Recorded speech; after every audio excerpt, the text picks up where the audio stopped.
আসসালামু আলাইকুম। আজকে আমি আপনাদেরকে দেখাবো নিজের হাতে তৈরি করা ক্যাপুচিনো কফি।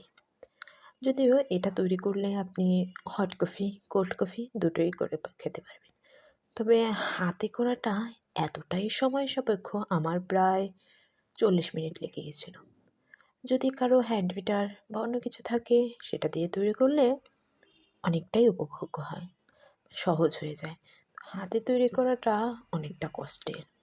অনেক টাইম ধরে, অনেক ধৈর্য ধরে তারপর করতে হয়। আপনারা হয়তো এখানে দেখতেই পাচ্ছেন।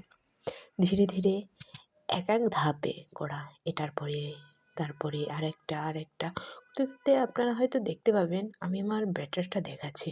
আমি যদি আরও কিছুটা করতাম তাহলে আরও হতো। কিন্তু আমার আর ধৈর্য হয়নি। আমি ওটুকুই রেখে দিয়েছি। ব্যাস ওটুকু যথেষ্ট। কি আমি হট কফি করতাম, যদিও আমি কোল্ড কফিও করে খেয়েছি, ভালোই হয়েছে। এই যে আমি কাপটা একটু ডেকোরেশন করে নিলাম, তারপরে দুধ গরম করে ঢেলে নেড়ে নিলাম। পরে আবার একটু কফিটা দিয়ে তারপরে একটু কোকো পাউডার দিলাম। এই তো হয়ে গেল, ব্যাস। আল্লাহ হাফেজ।